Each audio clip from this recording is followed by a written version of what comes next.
Everything starts with a guy named Max. He's seated at a session with a psychologist. Max tells his psychologist that he wishes he could just be a normal person. This, however, is impossible. So Max has to explain that he was born with a very rare power. Max has a condition that kills people as soon as they see his face. He was born with a face so beautiful it can cause people to instantly die as soon as they see him. This, however, is not a painful death, but a happy and pleasurable death. There is a flashback to the moment Max was born. There he killed the nurses and the doctor of the hospital that saw his face the moment he was born. His face is so beautiful that it causes a surge in hormones that immediately ends a person's life. This is the reason why Max's family had to move to a small town. They took a lot of precautions to protect Max and to protect people from Max. Another thing they decided is that Max should be homeschooled as a way to protect him and the other kids. But this results in Max being very lonely. The only people that are unaffected by this are Max's parents. They can look at their son's face without risking their lives. The psychologist doesn't believe Max's story. He requests for the young man to take off his dark sunglasses and the bandages that cover his entire face to protect others from seeing him. Max gives in and does as he's told. He takes off his sunglasses and the bandages. Just a few seconds later, the psychologist dies. Max's parents are seen in the waiting room, and they hear a strange noise. The two of them run into the psychologist's office, and there they find Max putting on his bandages again. And they also see the psychologist is dead. The police show up, and they're very suspicious about Max always being there when someone dies. But luckily, Max comes out of it without much trouble in the end. While Max's parents talk to the police, Max sees a brick, and he picks it up and takes it with him. At home, Max asks a friend of his, Matt, to hit him with a brick. Apparently, they have tried this before with a hammer.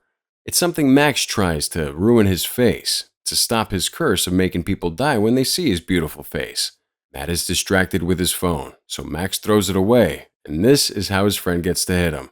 So Max has to go to the hospital with his mother. Afterward, we follow Max and his father to the supermarket. There it's revealed a strange affinity his father feels for gnomes. Additionally, we learn that Max is the owner of a cat. The cat, however, very sadly, is another victim of Max's power. The cat sees his beautiful owner without his mask on and immediately dies. Cinema recap here. We've got a little challenge that'll take 5 seconds, and it will change your life forever. You ready? All you gotta do is like, subscribe, and hit that notification bell, and you'll receive 10 free years of good luck. It's as simple as that. Next, we meet Max's friend called Dan. This friend is used to looking for girls online to go on dates with him. Dan sees that his friend Max is upset, so he tries to cheer him up by getting him a date. That's how Max gets a blind date with a girl he doesn't know at all. At the beginning, the girl is clearly uncomfortable and suspicious of Max's appearance. To break the ice, Max gives her a small gift and tries to compliment and flirt with her. However, his efforts seem useless and the girl seems uninterested. But then the girl's ex-boyfriend shows up. He appears to be a tough, intimidating, and aggressive man. He sits down on the table with Max and his date, starts making fun of Max's appearance. When Matt accidentally drops their drinks on the table, this violent man tries to clean the table with Max's face, thus humiliating Max in front of everyone. To make things worse, the girl ends up rejecting Max. When they leave, Max asks her if they can see each other again, but she doesn't accept. All of this leaves Max very upset. He's so sad he makes his way to a bridge, where it seems he wants to jump off it. But before he jumps, a girl walks by and manages to change his mind. This girl is Alex. Two of them start a conversation where Max shares his problems, and Alex praises the value of life. Then Alex takes Max to a care facility for the elderly. There, Max meets a group of 2 people, including 2 old ladies. They have a good time hanging out there, but one of them has Alzheimer's disease, and the other one has a terminal disease. Alex also has a sort of rare disease like Max. Supposedly, she can't feel any emotions. She has a cold mind and heart, and it stops her from making friends. So Max and Alex have something in common. Max and Alex have a good time together. Afterward, Max walks Alex to her house. There, he asks her if they can see each other again, if they can hang out again. But she turns him down. She says no. Max is very disappointed. On a different day, he's hanging out with a friend, and Max tells him everything about Alex and how much he would like to see her again. Max's friend suggests that he tries to find her again. He suggests that Max goes back to the place where they met. Max follows his friend's advice and goes to the bus stop where he was with Alex the last time. And he actually sees her again. And this is how he convinces her to go out with him again. On this occasion, Max and Alex go into a store to buy a lot of candy, because he mentioned that he always dreamed of swimming in them. So they fill the tub in Max's bathroom with it. This way, Max and Alex start bonding. They share a special connection, and they start hanging out together. On one occasion, the two of them go to watch a movie and they get drunk. This night, Alex walks Max back to his house. Alex asks Max for an embroidery. She steps close to him and takes off his dark sunglasses off his face. Max is really scared she would die, but nothing happens. Nothing at all. Alex is still very much alive. Apparently, people have to see his full face to die. When they go back to Max's house, they start kissing, but they're interrupted by Max's parents, who are overjoyed to see their son finally having a girl. And Max's parents also mention that they would welcome an exchange student girl that would stay at their house, so they introduce everyone. The next day, the group goes out, but the exchange student girl walks away. Apparently, she doesn't want to hang out with them anymore. She leaves with another girl on the way there. And there's a small problem. Alex gets a little hurt. She scratches herself with a branch. Max cures her by taking a piece of the bandages that cover his face to bandage her wound. Alex has to monitor her heart to keep it in check, but apparently she starts to feel things. At night, she says that she would like to see Max's face. They get to talk for a while, and Alex kisses him. Later, they find out one of the old ladies from the care home, the one with the terminal illness, is dying. Max goes to visit her, and the woman is suffering a lot. She begs Max to take off his mask and glasses and look at her. This way her pain would end. At first, Max refuses, but after thinking it through, they agree. Max takes off his sunglasses and the bandages that usually cover his face and looks at her. This, of course, kills the old woman. However, she dies happily and at peace, no longer suffering. At this point, Max and Alex begin a very emotional relationship. They appear to be in love with each other. Max is very happy to finally have with him a person that understands him and loves him. Max's parents are very happy too. They're pleased to see that Max finally has a girlfriend. However, things start to change. One day, Alex goes missing. Max can't reach her anywhere. He sends her text messages. He doesn't receive any answers. When he finally gets a chance to talk to Alex, she makes up an excuse. She says that her mother didn't let her go out. A few days later, we learn that there will be a party. Max is too nervous to invite Alex, but his friend Dan helps him with this. Dan gets Max to be brave enough to invite Alex to the party. Max texts Alex, inviting her to the party, but she doesn't reply again. This time, Max decides to go out to her house to ask her in person. There, he finally gets to talk to her, and Alex explains that her heart keeps growing larger and larger, and this means that they have to increase her medicine. However, after they talk, Alex agrees to go to the party with Max. At the beginning of the party, everything's great. The party's fun and colorful and exciting.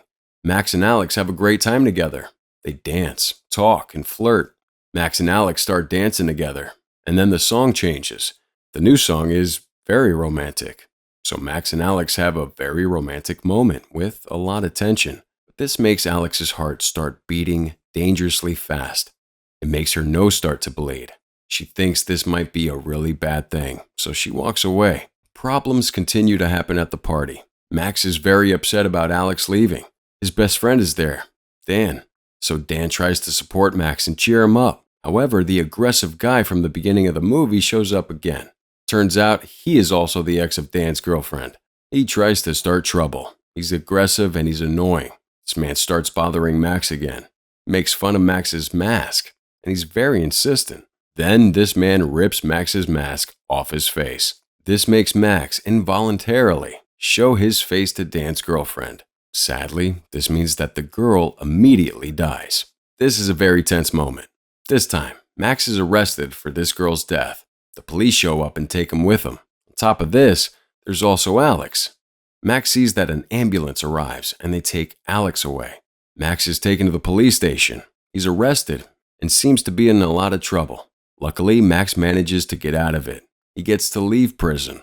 Now Max is free, but she is very troubled. Max's parents are shown to be very worried about their son. This time, Max is really depressed. He's upset about his power of making people die just by staring at him. He's tired of it, and he decides to do something about it. So Max picks up a brick and starts hitting himself in the face with it. He wants to ruin his face so that he can't kill anyone ever again. But his parents stop him before he gets too hurt and try to console him. They hug, and it's very emotional. The next day, Max finally gets to visit Alex. This way, he finds out that Alex was lying this entire time. She had been minimizing her illness. Everything she said so far had been a lie. Her problem was way more serious than she had made it out to be. It turns out that Alex also has a terminal illness. This makes Max feel something really about everything. Then, Alex asks Max if he would do for her the same thing he did for the old woman. This means that if he would take the mask off to show her face, she would die without pain. At first, Max strongly refuses. He doesn't want to be the reason she dies. And for this reason, Max doesn't visit Alex again for a few days. In the meantime, Max attends the funeral of Dan's girlfriend, which he killed. There, the two best friends have a very important conversation. Max tells Dan everything about Alex. Then Dan tries to reason with Max and helps him understand Alex's situation and point of view. Dan explains that none of this is Alex's fault, and that Max should go and see her because she's dying. His words seem to have the right effect on Max, who starts to reflect on the situation and realizes he really should go visit Alex. The next day, Max visits Alex at the hospital. There, the two of them have a very emotional conversation. They finally admit their feelings for each other. But it is finally the moment everything ends. Max takes off his bandages off his face and lies down on the bed beside Alex. The two of them close their eyes and Max leans in forward and kisses Alex. When Max opens his eyes, Alex opens her eyes too and looks at him. At first, it seems she's immune to his terrible powers. However, then she starts feeling so happy to see him that she starts smiling, and this causes her heart to malfunction, and inevitably she ends up dying. Max is devastated about the loss. We see that he attends her funeral. He has to deal with his grief. After the funeral, we see him at the bridge where the two of them met, at the place where he had wanted to end his life. But this time, Max has an envelope in his hand with the name Alex written on it. Inside the envelope, Max puts the jello that he had talked about with Alex and throws it into the river. But then after some time, it appears that Max starts to recover. He starts visiting psychologists again. Max starts telling his story, his full story. He explains that he doesn't feel as terrible as he did before Alex, and that he wasn't found guilty for his death of the other girl. He starts to accept his condition and how to deal with it. Even his parents end up understanding better. Everything seems to start going better for Max. Then he receives a letter, and then many letters. It turns out that many people found out about his ability, about how he can kill someone with just letting them look at his face, but without causing any pain.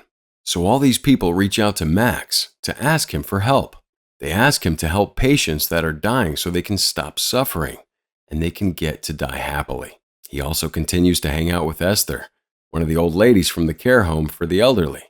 At the end, Max understands that true love is the immunity to survive seeing his face. This is why he's able to hang out and have fun with his best friend that genuinely loves him without the bandages on his face. However, there's an additional scene where the bad guy unexpectedly knocks on Max's door, and he opens the door without covering his face, killing the other man instantly. That is how the movie ends. What did you think about it? What would you have done if you had fallen in love with Max? What were your thoughts on Max's and Alex's relationship? Do you think you can love someone without ever seeing their face? How would you have tried to solve Max's problem? Let us know all your answers in the comments below. This was a review of the movie Looks That Kill, produced by LD Entertainment and American High. It was written and directed by Kellen Moore. The main actors were Brandon Flynn in the role of Max, Giulio Goldani Tellis as Alex, King Ha Lee as Dan, Annie Momolo in the role of Jan, Peter Scolari playing the role of Paul, and Priscilla Lopez as Esther. Don't forget to subscribe to the channel for more videos like this one. See you next time.